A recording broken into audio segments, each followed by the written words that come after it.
Everyone, I'm Julianne Meyer, host of Own Your Wellness. And what day is it? Oh my goodness, it's Thursday. This is what happens when you don't go to a job any longer and you work from home. You forget what day of the week it is, even when you have specific things on certain days. Go figure. Anyway, I am so happy because I have a very special guest coming today, and I have been looking forward to picking this lady's brain for a while now, and I am so pumped to bring her to you. Without further ado, I'm just going to introduce her and let her talk about herself a little bit, because who knows her better than her? Pamela Evischi, welcome to the show. Hi, Julianne. Thanks for having me. It is such a pleasure. I am so glad to have you here. As I was saying, I've been looking forward to this conversation. When I found you online, I was like, oh my goodness, she needs to come on the show. And the main reason is because, as you know, the show, there's more to health and wellness than broccoli and burpees. And you really help people connect with their soul, their higher power. And I am so pumped to have this conversation. But first, let's start off with you sharing a little bit about yourself and your own wellness journey. Yes. Well, my wellness journey actually has kind of two parts, because I think, like most of us, we've had two separate lives. And in my first life, I lived by the labels and the beliefs and all the ways that I thought I should live based on my Christian upbringing and all those kinds of things. I think that's what we all do, really. And so I was just in this place of doing wellness based on what I thought wellness should look like. And I was a health and health and wellness educator and PE teacher for my career. So I was really in tune with doing all the good things, like the eating right, exercising. And I could probably say I had a little bit of it's called an exercise addiction, but that was a very big priority in that time of my life, and, doing all of those kinds of things. But what I began to understand is trying to do all of those things didn't necessarily make me healthy in all areas of my life. My body was in great shape, but I was still, even with my body, I was still having like pains and stuff, which I always would attribute to working out or doing an exercise wrong. But now in my second part of my life, I've come to understand that our body speaks to us in ways to help us wake up to what really needs healed, and that's the healing of our soul. So then that second part of my journey in life, I've just been able to open my mind to a new paradigm of health. And the biggest part was I opened my mind to a new viewpoint of my higher power, which I call God, and let that out of this box of this limited understanding. And that has made all the difference in my life and my health journey. And we'll get into that as we talk, I'm sure. No, I just love that entire answer. And all these questions were like popping up in my head. It's like, pew, pew.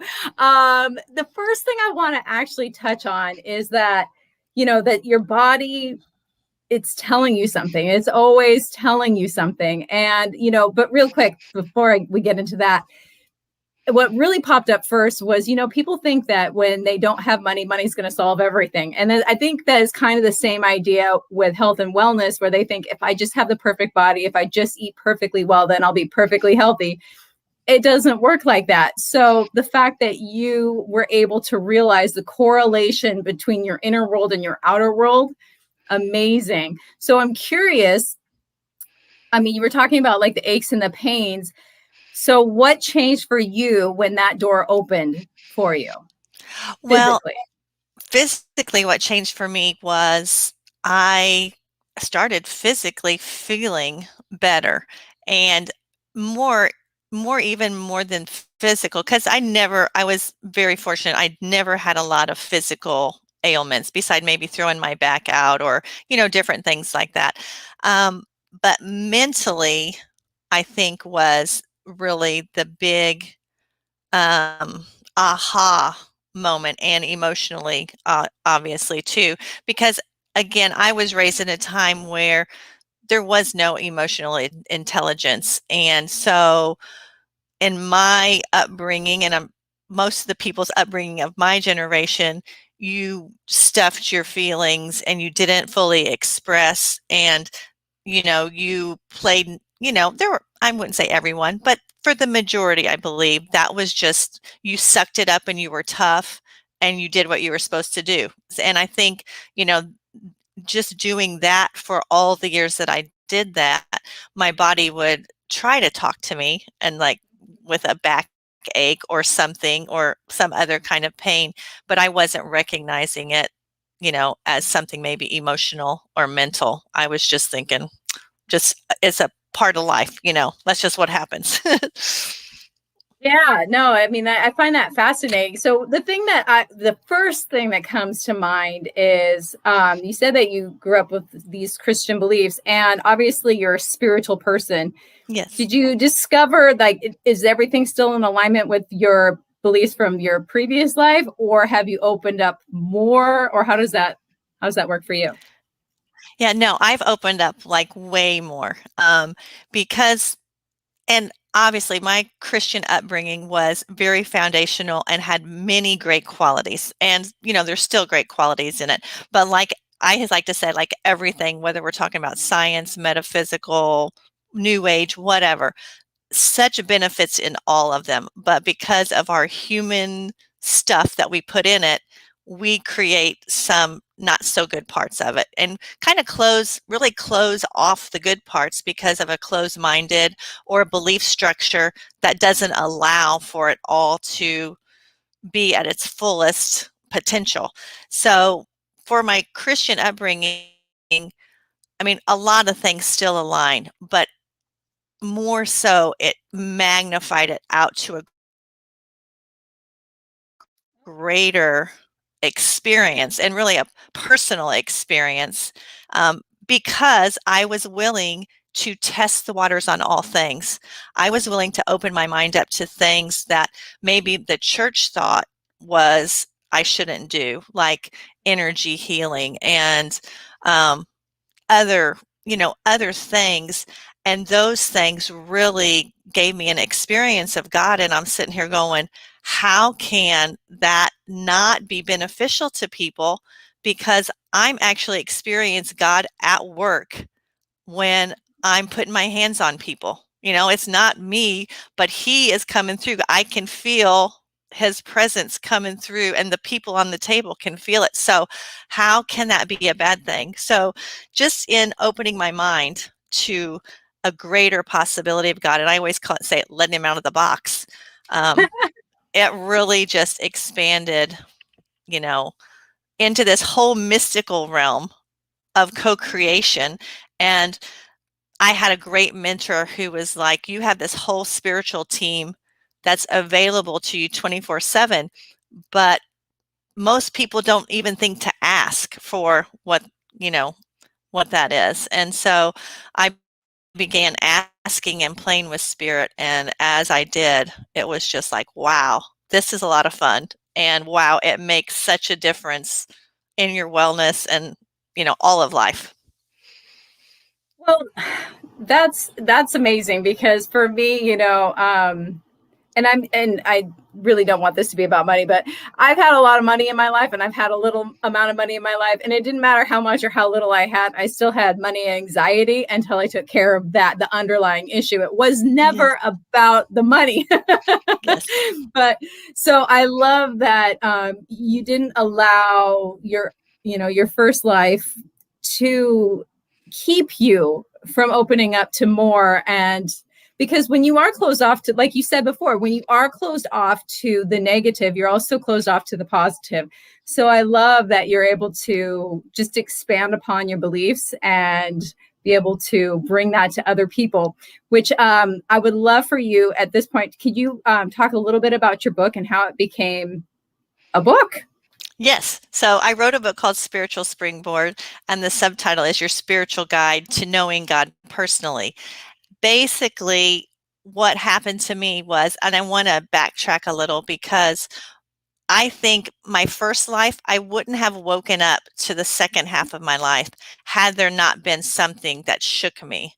And so And I think that happens to a lot of people. A lot of people have to be like shaken awake, because I had a good life. For the most part, I was raised by a loving family. So there wasn't really anything to let me for me to consciously think there was anything wrong with how my life was going. But what I recognize now is I was just kind of sleepwalking and on autopilot through my life. So when you're on autopilot and you don't have an awareness of anything beyond what your belief structures are and all of those things, Mhm. our soul has to get to us somehow, because it's been poking us all along, but maybe we haven't been recognizing. So for me, it had to really shake me and stir me. And then at that point is when I was like, okay, I can't do this anymore, this old life anymore. There has to be something out there differently. And so, and I just began seeking for something more. And then my first mentor came into my life, kind of like that, when the student's ready, the teacher will come kind of thing happened to me. So basically, long story for your answer here, but the book came about because as I began to apply these simple tools that my mentor started teaching me, I was just so blown away and in awe, and you know, felt for the first time in my life, felt worthy, because, and that Christian, and I don't think I'm not saying they mean to do that, but there's that underlyingness of we're unworthy, we're broken, you Mhm. need fixed, and all of that, you know, e- that kind always seems to override all the good parts, for at least it did for me, of like how much you're loved and cared for and all of that. So that was the first time I was like, crap, spirits helping me. I mean, I was like silly stuff, but like spirits helping me find a parking place up Mhm. close. That is something so insignificant, and they're willing to help me with that. So it would bring tears to my eyes whenever I first started experiencing like little silly things.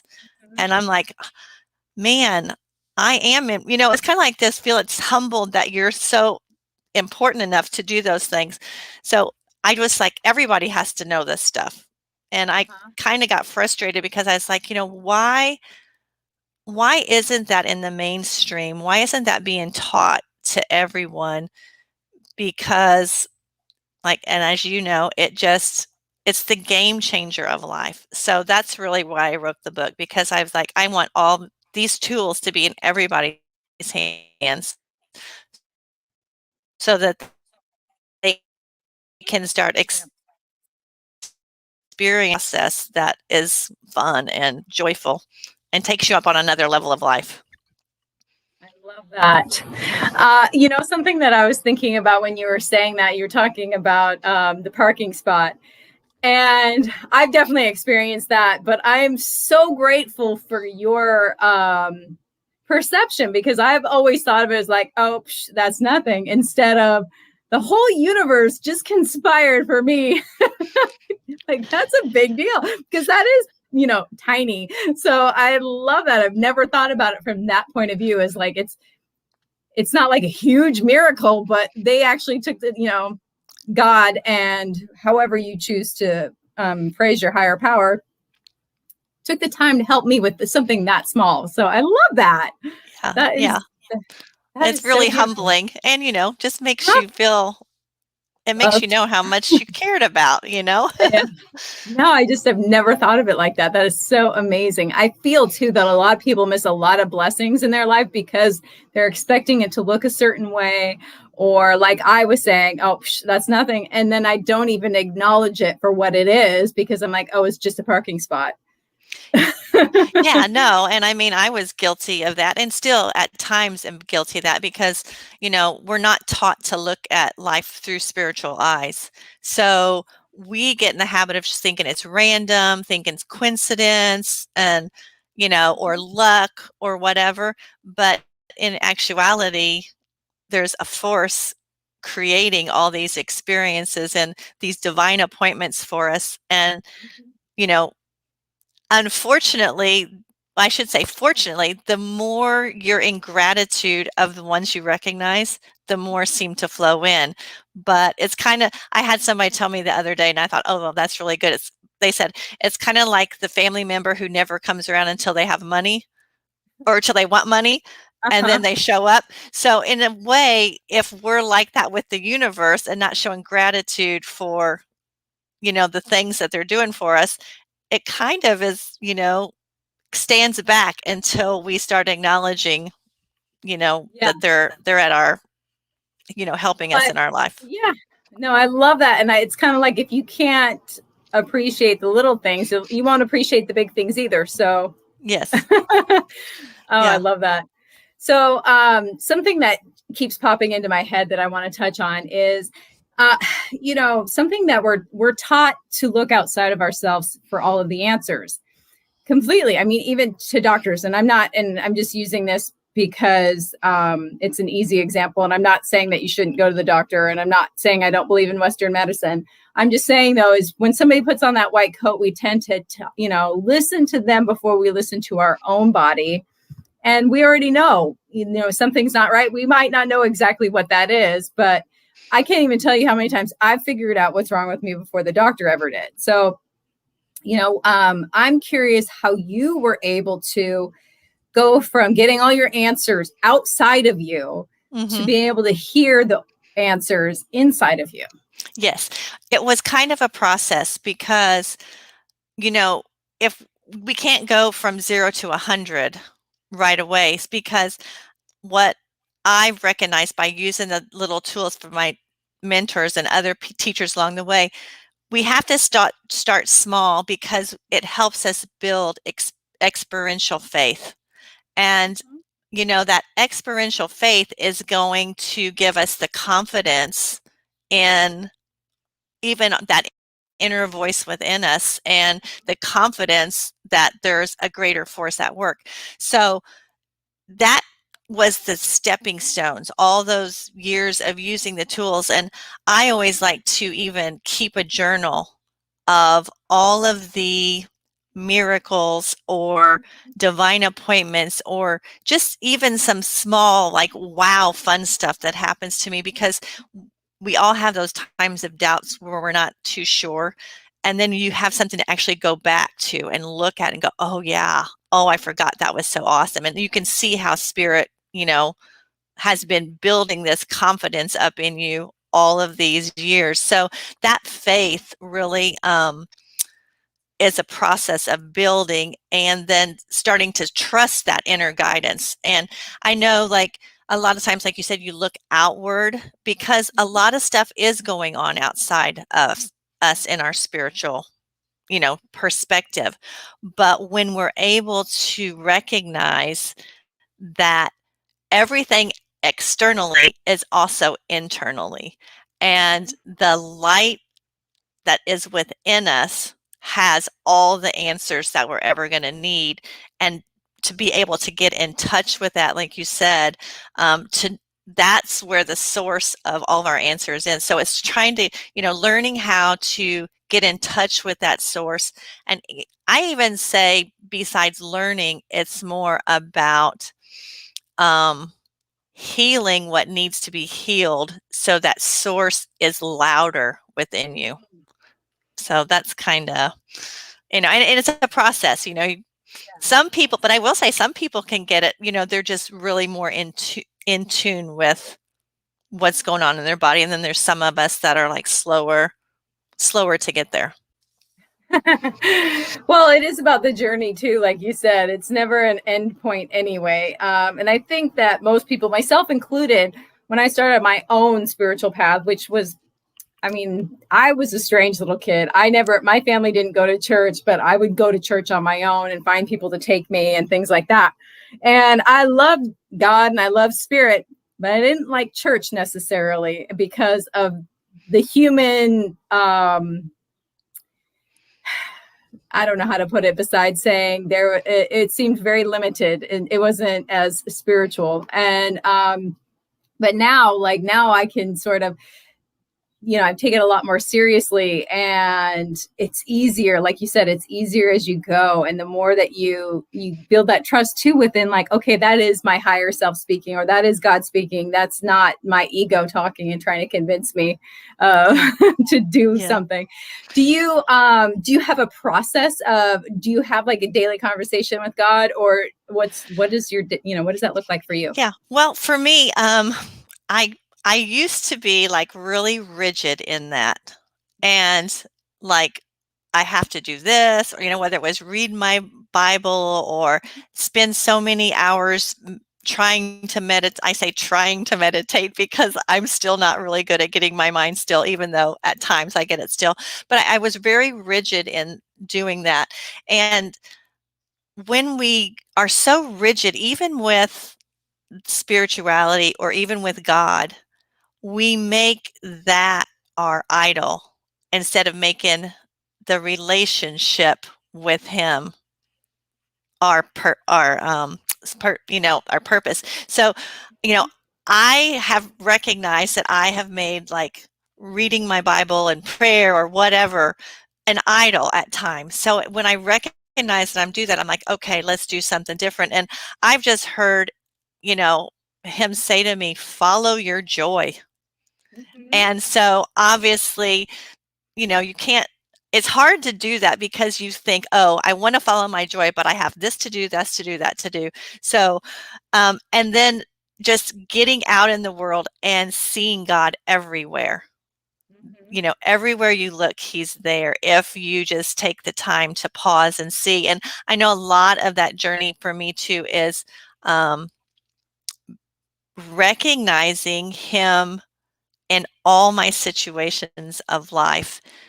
I don't know if you have time for a cute little story, but when I grew up in a small town, but I moved to Nashville, Tennessee about 5 years ago.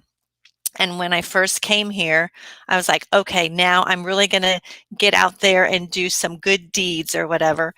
So I noticed there were lots of homeless people. So I started, I don't know why I did this, but I started making breakfast for the homeless people and taking it downtown once a week or whatnot. But in the process of doing that, I met a homeless man. And I'm not going to make the story really long, but he was homeless by choice. As I talked to him, I could not understand why you would choose to be homeless because he had left behind children and everything where he was. So I was doing everything in my power to try to convince him, you know, to go home. And, he was having some struggles and he was a believer. So I was, praying with him and doing all of these things. And finally, one day I had gotten to the point where he had said he was going to go home. I had a bus ticket for him. I was meeting him at a certain time with a clean change of clothes and all of this. And when I got there, he's like, I'm not going. And I was just like devastated for him. And I was like really upset. So I told him, I was like, okay, I, I can't help you anymore then because I recognized I was enabling him, Yeah. in a way. But the crazy thing was, after that incident, I got the worst back pain, like in my shoulder right here. And at this time I was exercising a lot, but it was so bad that I could hardly move. Like I was just having to sit around a lot, which is not my personality. And I was like, dang, what is going on? And so I started asking, okay, what is it? What's the source of this? Wasn't getting anything, but I was going to the chiropractor because the pain was so bad. And I went for like a month, every week for like a month or a month and a half. And still I would get relief, but still the same. And then finally one day I'm just in my kitchen and get me a drink or whatever. And it just pops into my spirit what it is. And it was pride.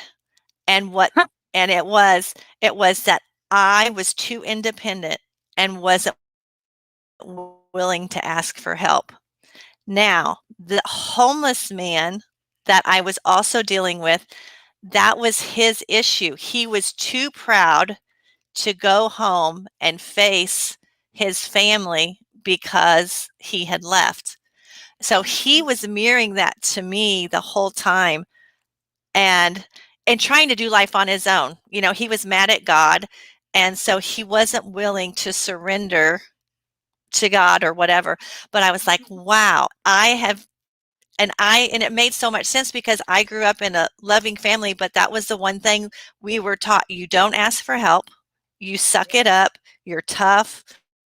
And, that was underlying. I'm not saying my parents were like, but that was kind of an underlying thing. And so I just grew up thinking that I shouldn't ask for help because of maybe unworthiness or whatever else.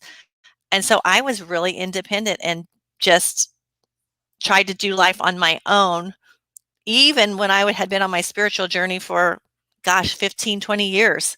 That was still a nagging component. And the crazy thing was, as soon as I recognized it, I went through my step process that I do when I recognize it. The very next day, my pain was gone.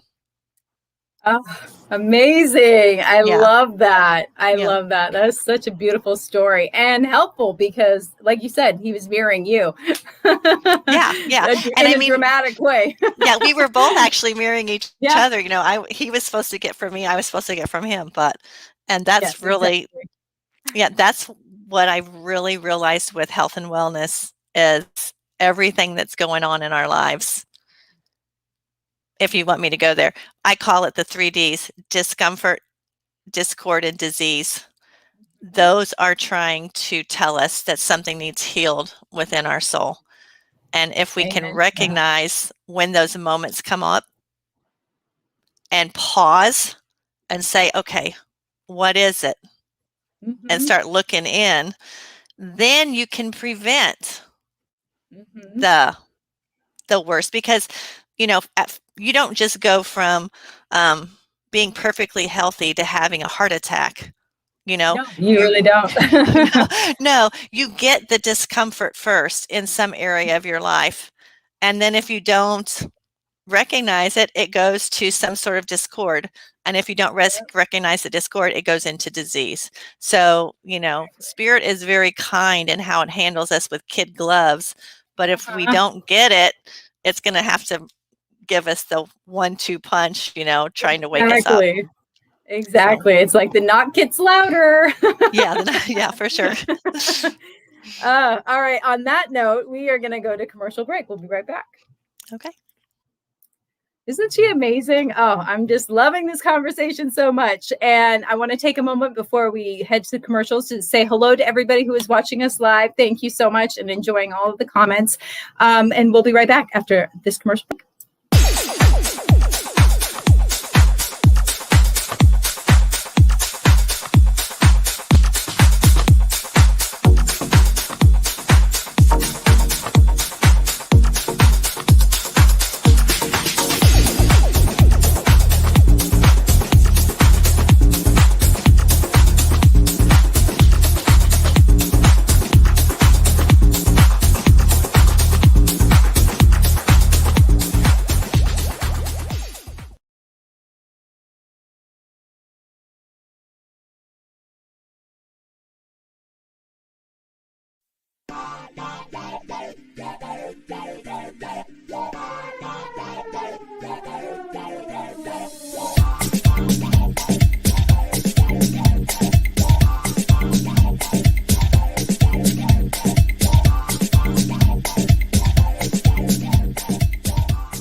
When drug or alcohol addiction take over, things begin to disappear. Your friends, your family, and eventually, you. Recommended by Dr. Phil, New Method Wellness can help get your life back with individualized treatment plans for dual diagnosis clients. New Method Wellness provides the most highly credentialed treatment in a safe and welcome environment. Call New Method Wellness for your free consultation and ask about our national accreditations. Together, we can put the pieces back together.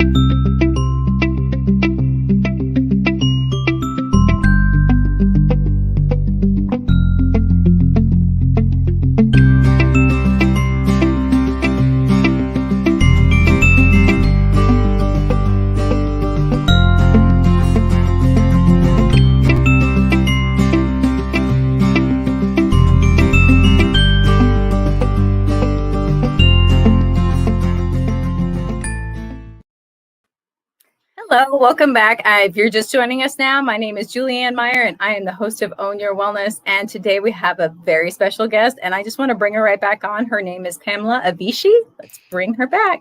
Hello, welcome back. All right. So I have been thinking, all these thoughts are going through my head as the commercials were playing, and something, really stuck out to me about what you were saying about your own, how you would make, like, maybe how you were living your life be the idol as opposed to actually God being how you connect.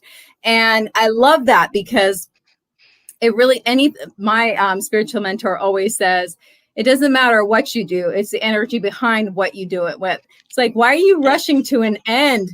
Because end means you die. So, yes, that's good. Yeah.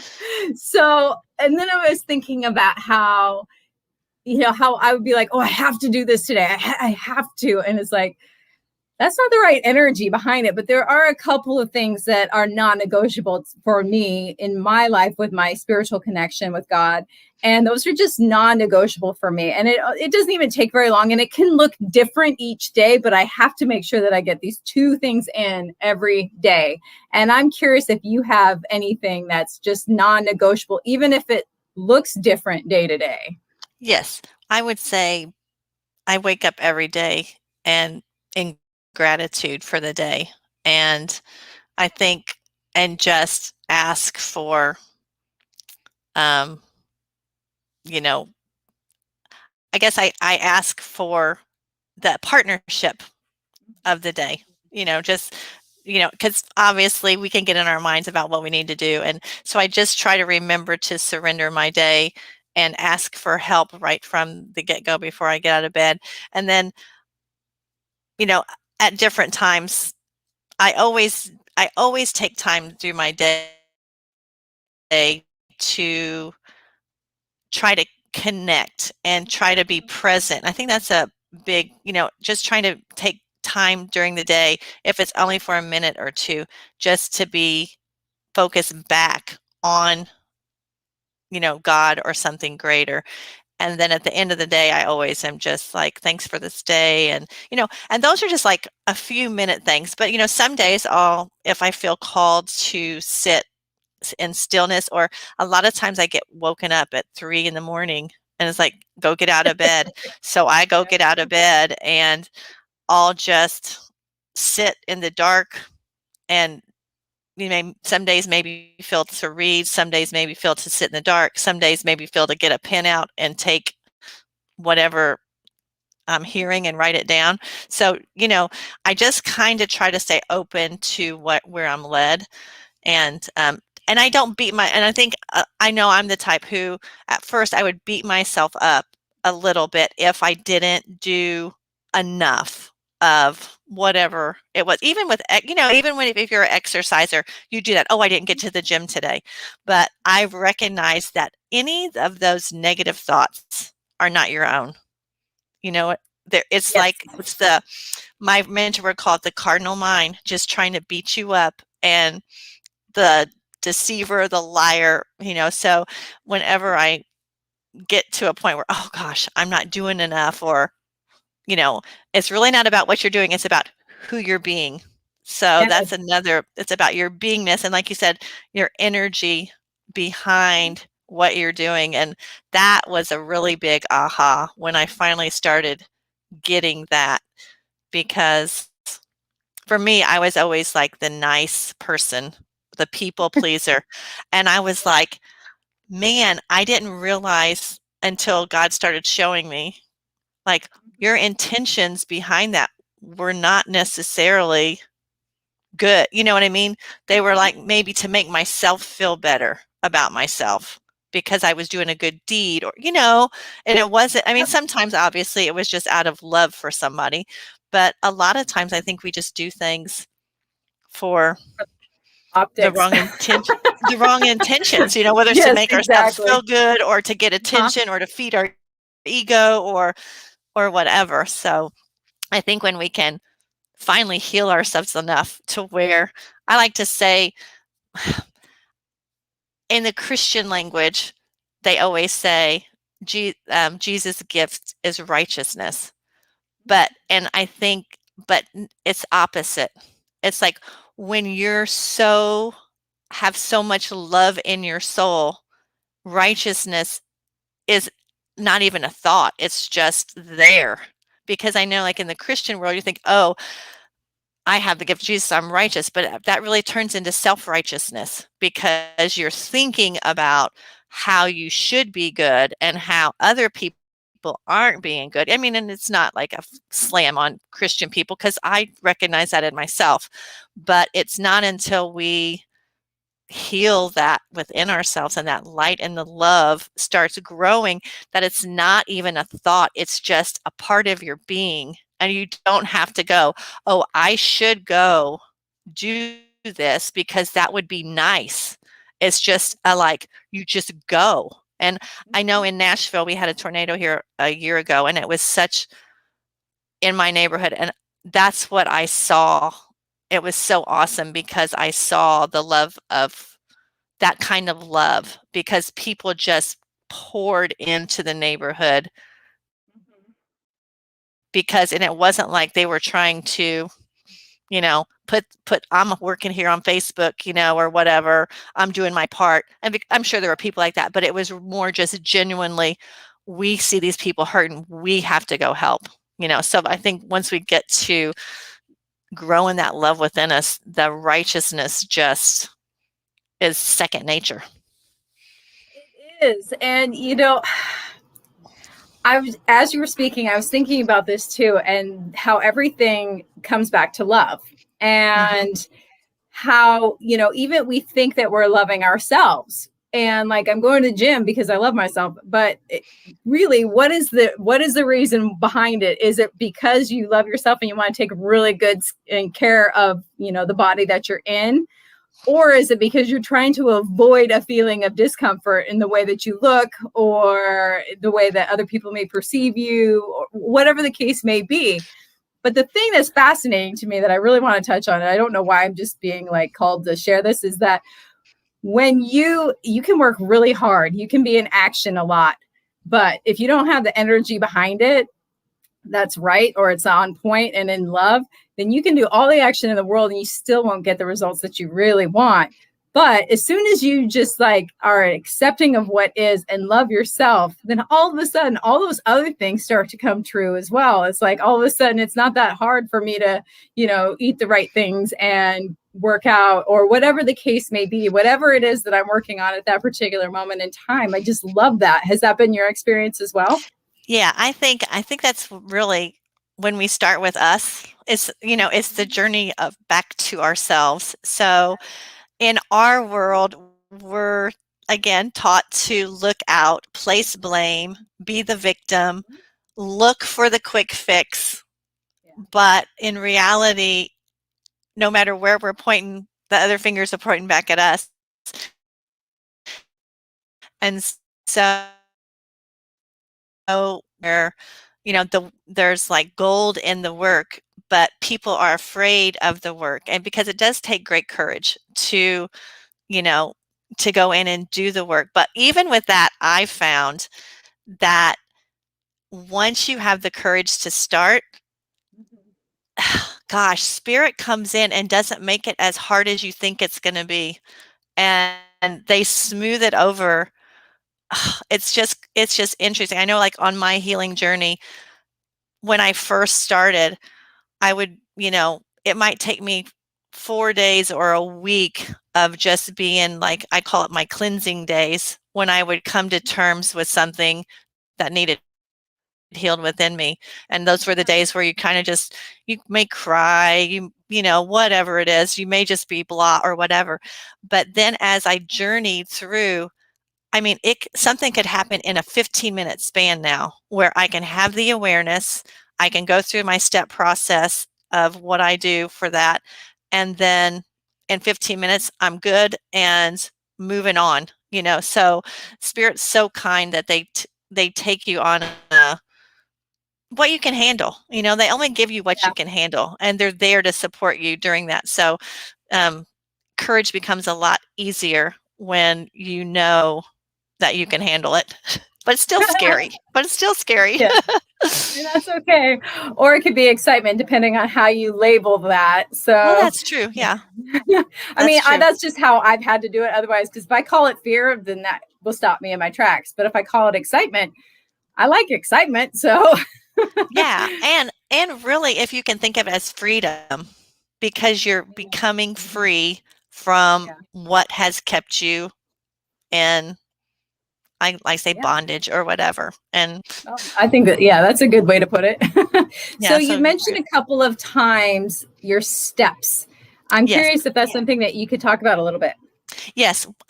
Tell me too if I go too much into detail, but I call it ACT, ACT, just because we have to take personal responsibility for the condition of our soul. Nobody else can do it for us. So, and I have heard the last few years, there's an urgency for people to do this.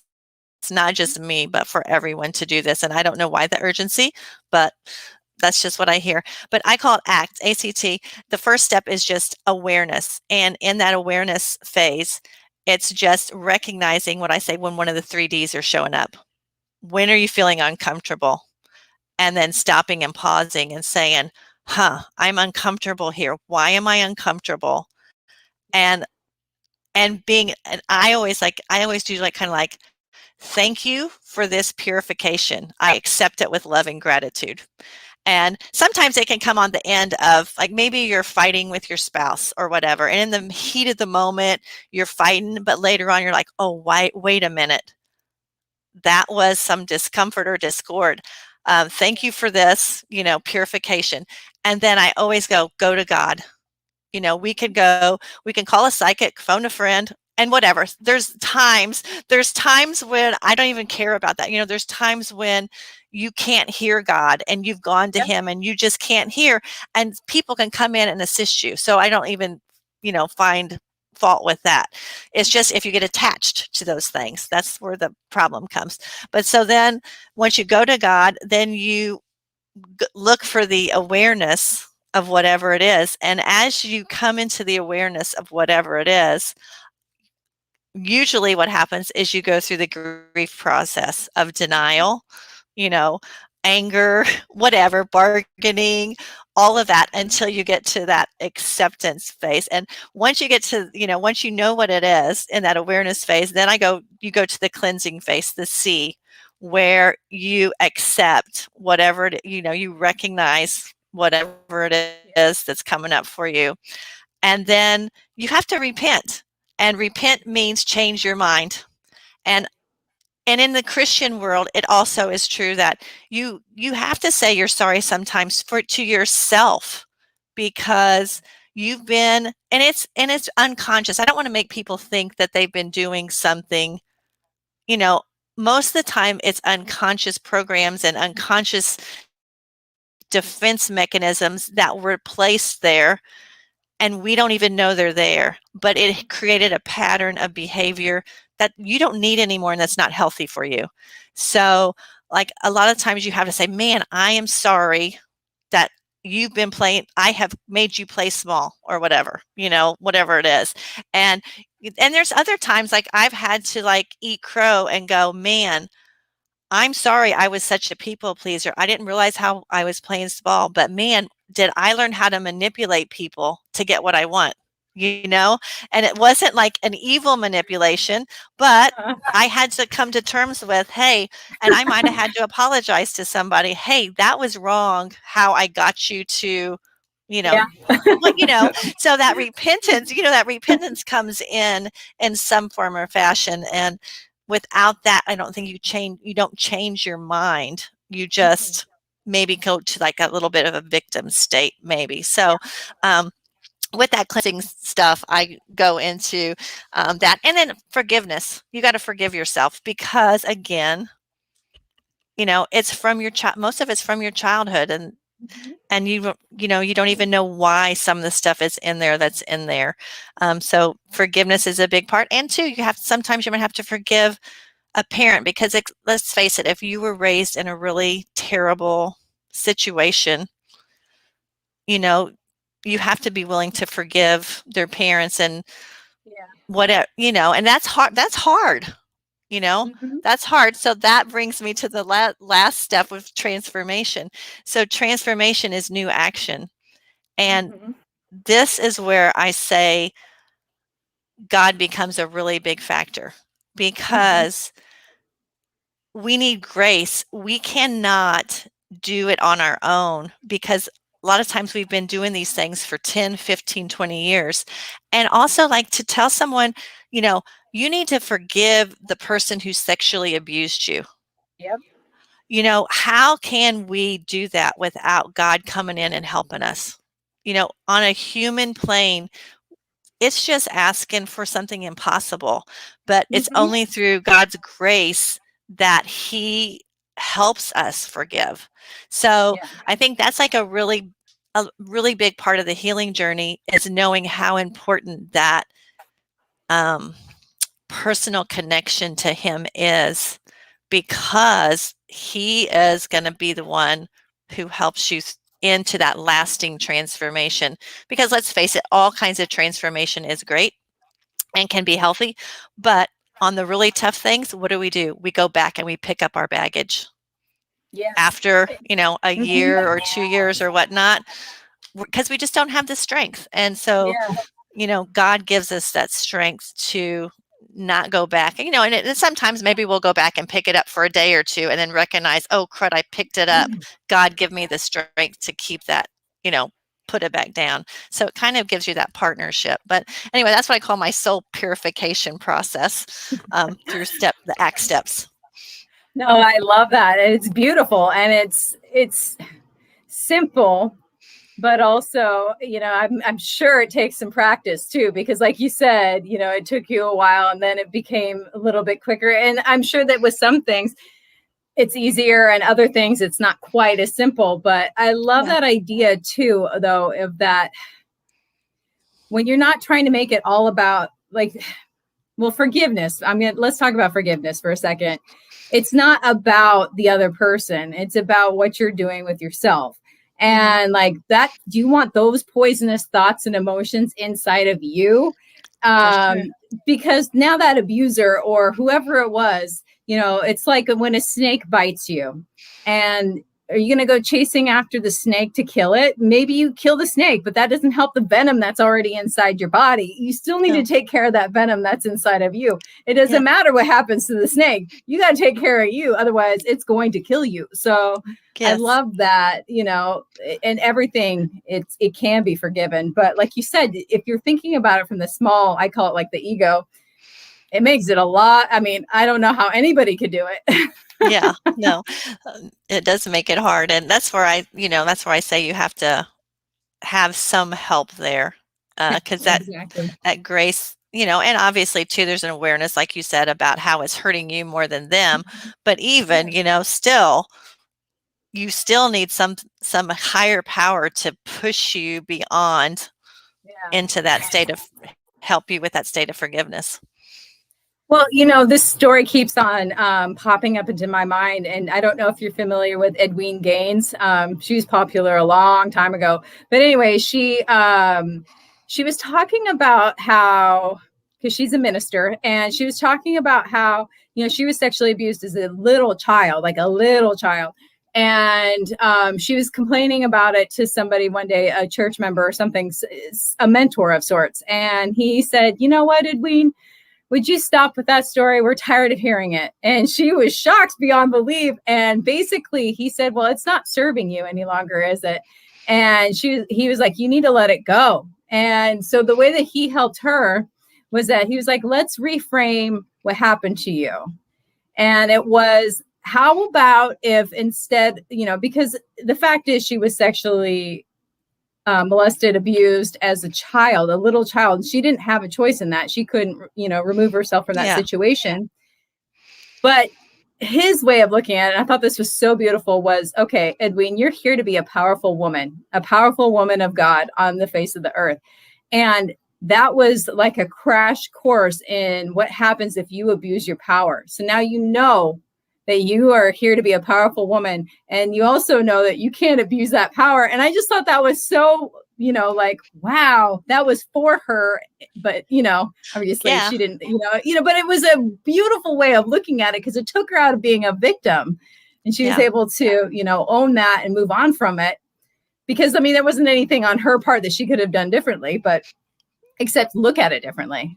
Yeah, And I no, love that's a that. great point because the perspective on that is on everything is really, if we could take it as a perspective on this is the best thing for our soul, then it helps shift. And I know, Yeah. like, on the worldly plane, what is good for our soul really a lot of times looks messy and yucky, and a lot of people make, why would this God allow that? But he's concerned with your soul. And Yes, so, exactly. and I'm not saying he's creating that, a lot of times we are at the free will, we are the consequences of someone else's free will choice, but still that is going to do something for your soul down the road and prepare you maybe for, like you said, like for your purpose, or whatever it is, you needed it for some, and I hate that sounds really, but for some reason on a soul level, that was an important thing for you. And I know that sounds harsh. No, actually, I think it's beautiful because it takes some of the sting out. It can suck in the human, like in your life, but to know that ultimately this small fraction of time while we're here, you're helping your soul. I love that idea. Yeah. That, it's not the pain isn't gonna last. And we know this. We know that nothing lasts forever. So except our soul. Yeah. And I do want to say, I don't want people to sit there and think, well, are you telling me that God wanted that for me? No, I'm not saying that. But God allows free choice and free will choice. And unfortunately, a lot of times we're at the consequences of our own choices and then that of others. And, he's just all about loving us to here and back, and not about punishing us. We're the ones who punish ourselves through the consequences of our choices, and get punished sometimes because of the consequences of others' choices. So, yeah. We are almost to the end of the show, so I want to make sure that people can reach you. So Instagram, Spiritual Springboard. So that's the name of your book as well, correct? Yes, and they can get that on Amazon. And if they get on my bio on Spiritual Springboard on Instagram, I'm going to send them a free letter that I was woken up in the middle of the night, and God told me to write him a letter to encourage his children. So if you just shoot me an email, I'll send a copy of that letter out to everybody. It's pretty special, and I was honored to be able to pen it for him. I love that. A conduit. Yes. So would you mind holding up your book as well so people know what to look for when they're looking on Amazon? Oh, that's pretty. They can see it. Spiritual Springboard. It's cloudy, like clouds and purples and all that kind of stuff. So, yeah. But that's it. And it's a short read. So again, if you're not a big reader, it's an easy read, simple tools, and lots of personal stories that make it a little bit more fun because you can see how the tools have been applied and then what actually happened as they were applied. So it's a fun, easy read.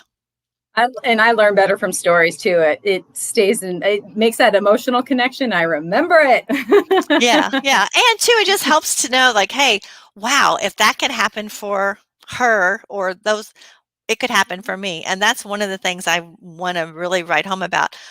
I'm nothing special, except I just chose to open my mind up to a new possibility about God and chose to do the inner work to even expand that connection with him further.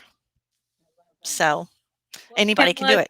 Yeah. Thank you so much for coming on the show. It has been a pleasure. And I'm so glad I got the opportunity to meet you. Yeah, me too. It's been fun. Thank you so much. Thank you. Bye, everyone. Bye.